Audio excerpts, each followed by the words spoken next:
Okay, so this is essentially part of your character creation.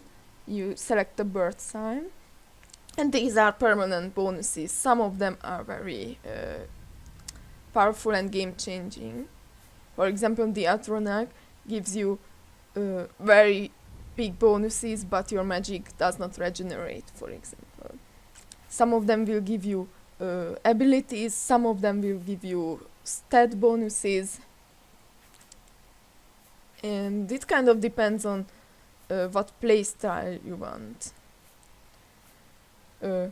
Personally, my favorite bird sign is the thief, even though I'm not a thief character, because it gives you 10 point bonus to luck. And attributes are explained later, but luck is very difficult to increase. You can only increase it by one every level. So this 10 point bonus is very unique and good. So I think I will take this, but it's okay. Every one of these is useful. Maybe the Atronach is the only one where you really need to make a wise choice and tailor your playstyle to it. So this one is okay. The signs I read show the end of my path. My death, a necessary end, will come when it will come. Your stars are not mine. Today the thief shall guide your steps on the road to destiny. No trophies of my triumphs precede me, but I have lived well, and my ghost shall rest easy. Men are but flesh and blood. They know their doom, but not the hour. In this I am blessed to see the hour of my death, to face my apportioned fate, then fall. My dreams grant me no opinions of success. Their compass ventures not beyond the doors of death. But in your face I behold the sun's companion. The dawn of Akatosh's bright glory may banish the coming darkness. With such hope, and with the promise of your aid, my heart must be satisfied. I go to my grave. A tongue shriller than all the music calls me. You shall follow me yet for a while. Then we must part. Alright. You may as well make yourself useful. Carry that torch and stick close. So luckily we were saved by the Emperor. And this is showing the dialogue system. You can talk to people to get more information, to get quests. This is of course optional, but I will show you the dialogues. We're the Emperor's bodyguards. Our job is to get him out of situations like this. Although I admit, things are not going according to plan. My job is to make sure the Emperor gets out of here alive, and I intend to do it. Stick close and let us do our job, and you'll be all right.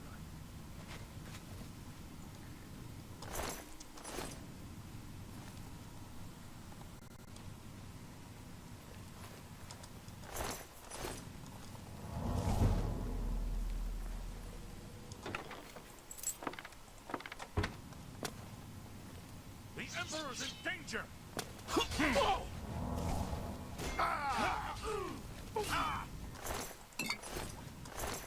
Yes, when you talk to people or just check the loot of chests or people, then the time stops. It's not realistic, but it's very, very convenient.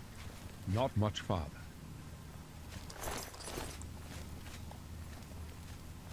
The Emperor's in danger! You thought we'd go down easy? Talos preserve us. Mara's mercy. You don't want to do that I think I may have actually hit one of my allies. Yes, this is what I was talking about. It's extremely difficult to just hit the right enemy.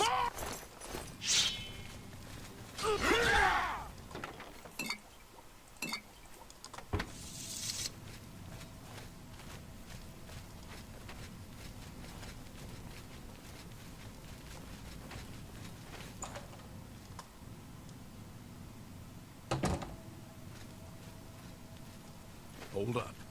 I don't like this. Let me take a look.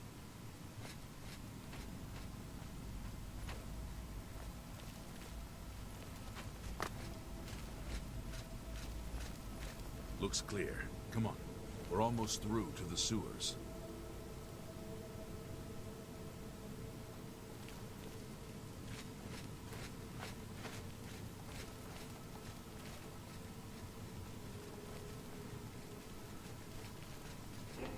Damn it! The gate is barred from the other side. A trap! What about that side passage back there? Worth a try. Let's go.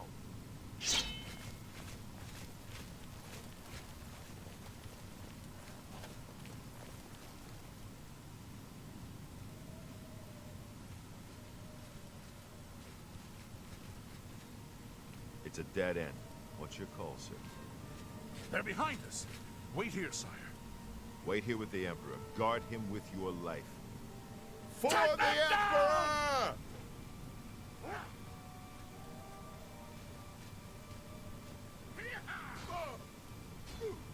I can go no further. You alone must stand against the Prince of Destruction and his mortal servants. He must not have the Amulet of Kings. Take the amulet, give it to Joffrey. He alone knows where to find my last son. Find him and close shut the jaws of oblivion. That the stranger. You chose a bad day. You're lucky I like you. Otherwise, This is the part where you fall down and be the Amulet of Kings. for the blade and the Emperor! No. Talos saved us. We failed. I failed. The Blades are sworn to protect the Emperor. Now he and all his heirs are dead. The amulet. Where's the Amulet of Kings? It wasn't on the Emperor's body. Strange. He saw something in you. Trusted you.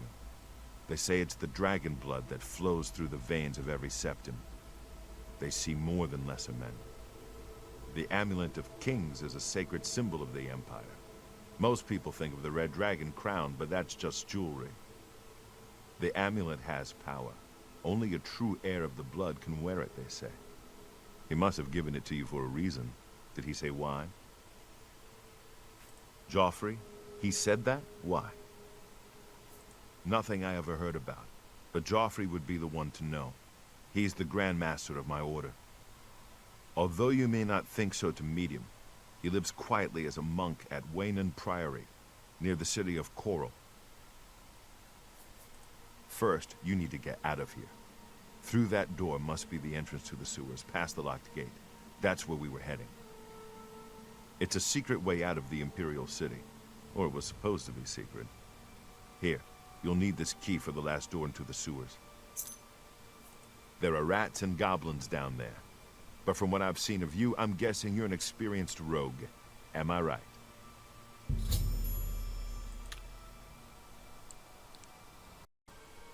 Okay, so this is the class selection part. And based on what you do in the tutorials, this guy will give you a suggestion. But of course it's usually not what you want to pick, because actually you don't want to pick any of these. What we should do, and you should do when you play, is to make a custom class. First you have to decide whether you want to be a warrior, a mage, or kind of thief type character. Of course you can still use magic and steal and such even if you are a warrior, so this will just increase those skills that are associated with your specialization. Okay.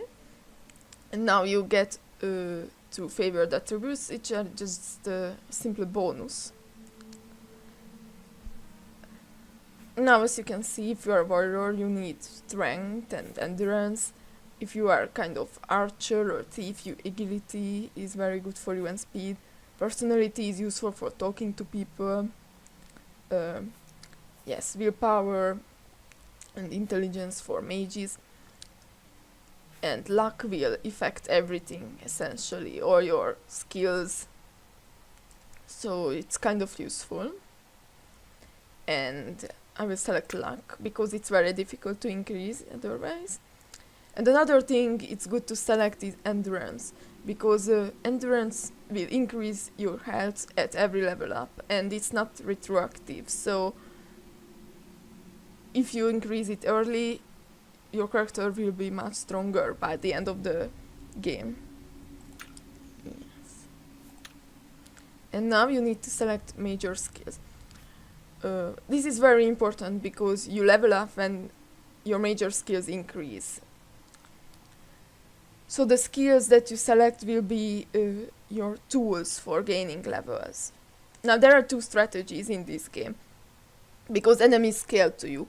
So you can naturally select skills that you use frequently. Like if you are a warrior, you select the armor skills and the blade skill, and you gain levels at a natural pace. Or some people actually select skills that are not useful for them, because they can manually level up this way. When they feel like they are ready to level up, because of the monster scaling, then they train those skills. But of course that's more useful in very long playthroughs when you want to get to the maximum level and such. So I will select skills that are useful for me. And since I will be kind of a warrior, I will select the blade skill and the armorer skill. But I will select light armor because it's easier to move around and I prefer that. Now security is also one of my favorite skills to unlock stuff. Oh, and one more important thing is that every skill has an attribute that is associated with. And depending on what skills you increase, the attribute bonuses you get at level up will be different. So if all your skills are about strength and endurance, it will be very difficult to increase your intelligence and such. So one good idea is to select from a wide range of skills. Alchemy is also very useful for me. And let's pick one magic skill. Perhaps destruction, although I don't really use magic that often. And now switchcraft is not a useful skill, actually it's one of the most useless skills, but it's very easy to increase, so you can just level up when you need it. And I think this will be my character skill, and you can give a name, but this is okay. Yes. I wasn't far off. In any case, rats and goblins won't give you any trouble. You must get the amulet to Joffrey. Take no chances, but proceed to Wayne Priory immediately. Got it? Good. The Emperor's trust was well placed. I'll stay here to guard the Emperor's body, and make sure no one follows you. You'd better get moving. May Talos guide you. By the way, thanks for recovering Captain Renault's sword. I'll see that it is given a place of honor in the halls of the Blades. Alright, unfortunately use your sword. You need to get out of here. There's no telling who will come first. The Blades are more assassins. Yes, there is always this sense of urgency that you need to go immediately, but actually there is no timer or anything, so you are free to stick around. The sacred symbol of the Empire. Only those of Septim blood can wear it, they say. He's the Grand Master of the Blades. As the eyes and ears of the Emperor, the Blades don't advertise themselves. We of the Imperial Bodyguard are the public face of the Blades, but most of my brothers serve the Emperor quietly, behind the scenes. You'll find Grand Master Joffrey at Wayne Priory, living as a simple monk. My order is dedicated to the service of the Septim Emperors. We have failed in our duty to protect him. May Talos guide his soul to Aetherius. Rest in peace, my lord. A chapter house of the Order of Talos. A monastic order connected to the Blades. It's located on the Black Road just outside of Coral. Goodbye. Yes, so the game starts in a bit of a depressing way, and there is no way to save the Emperor because when he's killed, you are stuck at the place, you cannot move. Unfortunately, but if you click on him, Leave the Emperor in peace. yes, the game does not allow you to loot him because it would be really rude, I think. So the problem is that he takes away your good sword, so we are left with the inferior one.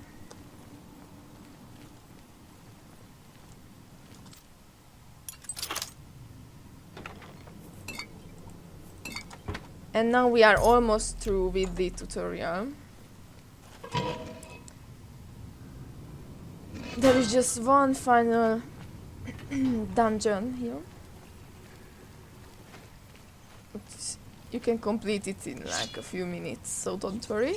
We are almost finished with this.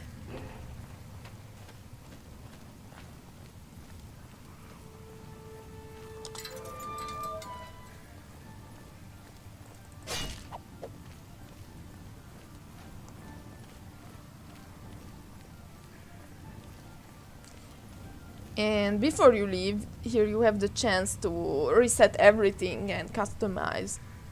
And actually because of this, many players leave a save file here, because if you want to create a new character, you don't have to play through the tutorial anymore. Oh, someone attacked us. Okay.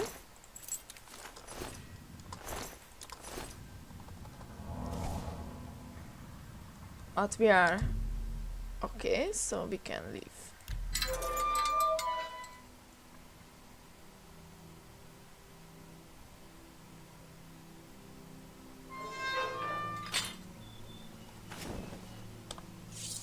Okay, and now we are free.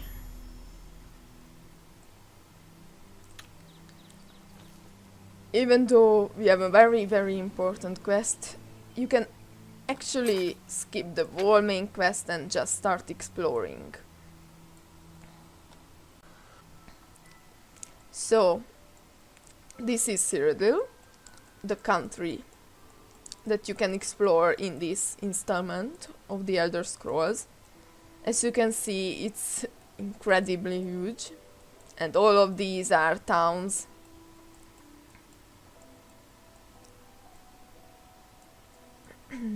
And there are lots of locations inside that you can explore as you go.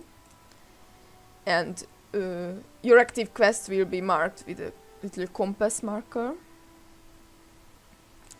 But you can actually just start walking like to the open field and climb those mountains and such. So you are absolutely free. But let's just visit. Okay.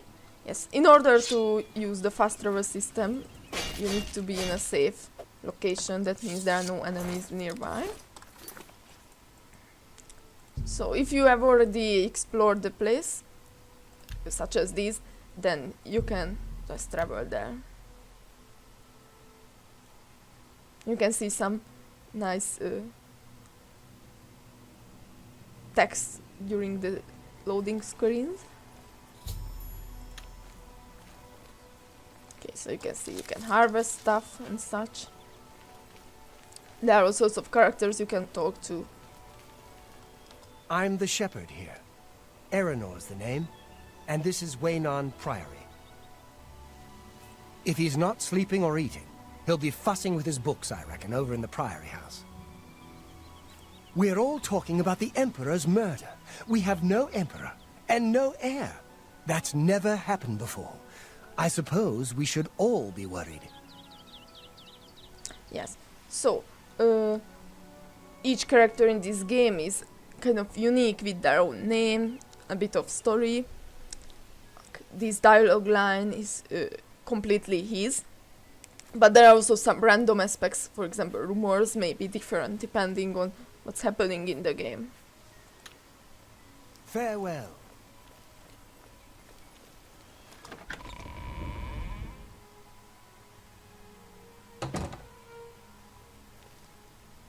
Okay, and as you can see, while I could pick up everything in the dungeon, here it's marked with a red hand. So it counts as stealing because this game has a crime system. So if I steal it, then there will be consequences. I'm Brother Joffrey. What do you want? Emperor Uriel? Do you know something about his death? You brought me the Amulet of Kings? This cannot be. Let me see it. By the Nine! This is the Amulet of Kings. Who are you? How did you get this? What do you know of the Emperor's death? As unlikely as your story sounds, I believe you. Only the strange destiny of Uriel Septim could have brought you to me carrying the Amulet of Kings. His meaning is unclear to me as well. The Emperor seemed to perceive some threat from the demonic world of Oblivion. The Prince of Destruction, Mehrunes Dagon, is one of the Lords of Oblivion. But the mortal world is protected from the Daedra of Oblivion by magical barriers. I'm not sure. Only the Emperors truly understand the meaning behind the rituals of coronation. The Amulet of Kings is ancient. Saint Alicia herself received it from the gods. It is a holy relic of great power. When an emperor is crowned, he uses the amulet to light the dragon fires at the Temple of the One in the Imperial City. With the emperor dead and no new heir crowned, the dragon fires in the temple will be dark for the first time in centuries. It may be that the dragon fires protected us from a threat that only the emperor was aware of. I am one of the few who know of his existence. Many years ago I served as captain of Uriel's bodyguards, the Blades. One night Uriel called me into his private chambers. A baby boy lay sleeping in a basket. Uriel told me to deliver him somewhere safe. He never told me anything else about the baby, but I knew it was his son. From time to time he would ask about the child's progress. Now it seems that this illegitimate son is the heir to the Septim throne, if he yet lives. His name is Martin. He serves Akatosh in the chapel in the city of Kvatch, south of here. You must go to Kvatch and find him at once. If the enemy is aware of his existence, as seems likely, he is in terrible danger. And please, let me know if there's anything you need. My resources here are limited, but I will help in any way I can. Alright, so the quest is updated. And once again you can talk to him. It will be safest here with me. When you return with Martin, we will figure out our next move. Yes, there is some redundancy in these dialogues, like they say the same thing. The Daedra Prince of Destruction, an inveterate foe of all mortal races. He was involved with Jaeger Tharn's plot against the Empire years ago. It doesn't surprise me to find his hand in the current calamity.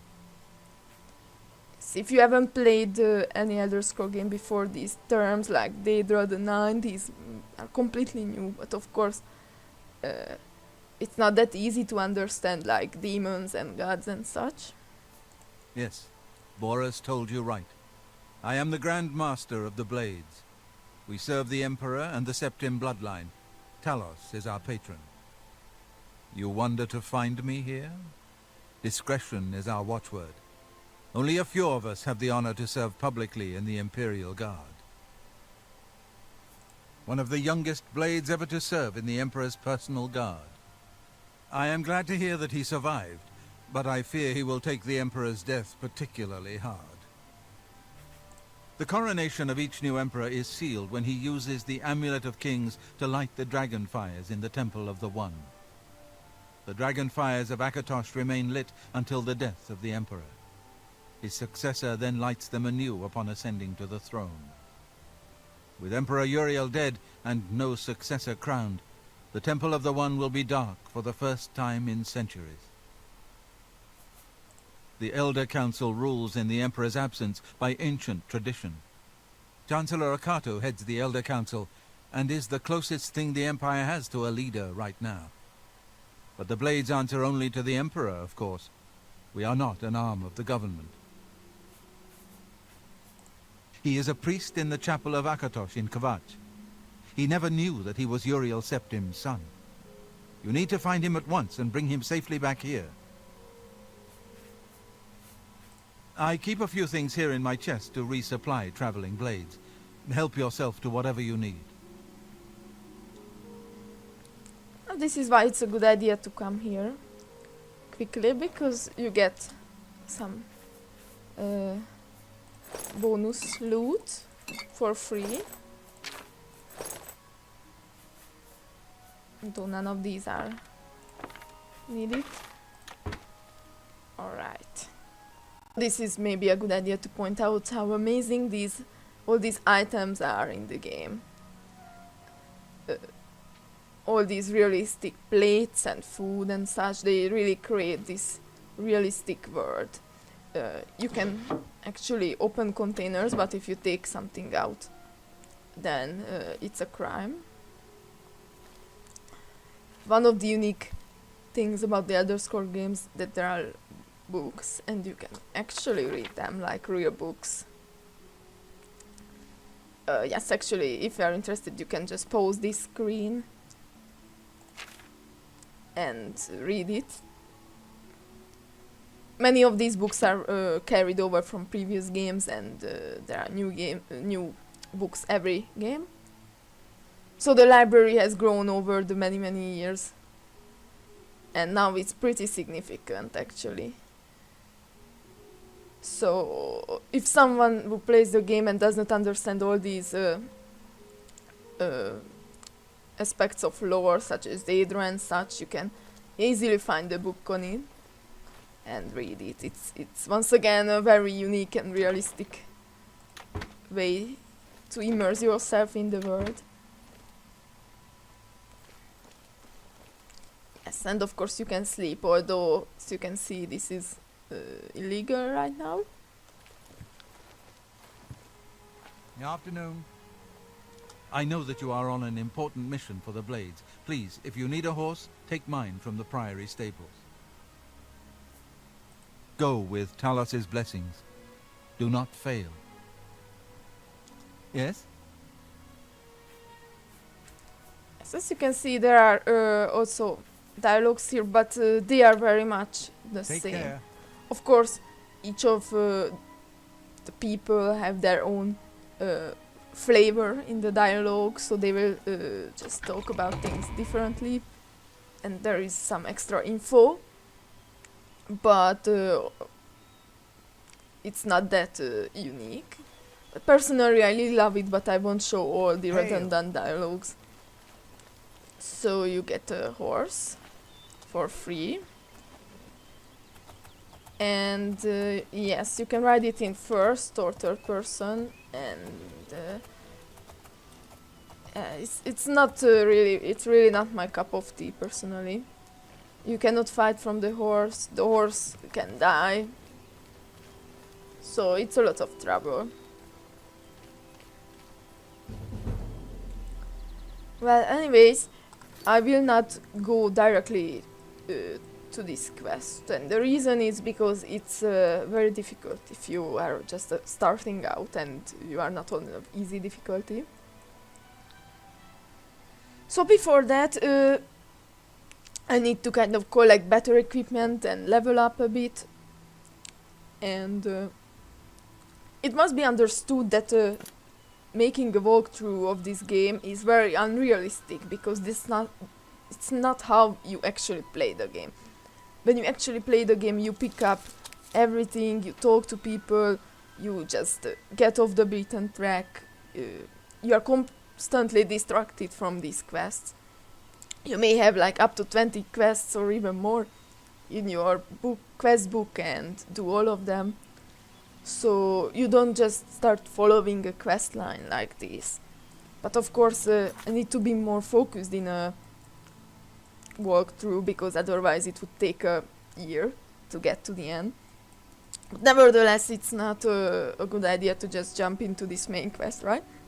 So what I will do is that I will clear out some dungeons to level up, and I will do this mostly off screen. I will show you some interesting bits, of course, and I will of course follow up with the main story once I think I'm ready. Also, here is this guy. Welcome, good citizen. I'm Brother Piner, and this is Wayland Priory, a monastery. Can I help you? He can also give us stuff. Here, perhaps you will find this useful. One of the books I saved from my blades training. You go into danger. Joffrey didn't tell us any more than that, but know that our prayers go with you. Okay. Goodbye. So what we got is actually a skill book. When you open it, you increase in a skill. And it's usually very interesting stories that are kind of written in a way to justify why your skill increased. As you can see, this is pretty long. Actually, it's extremely long.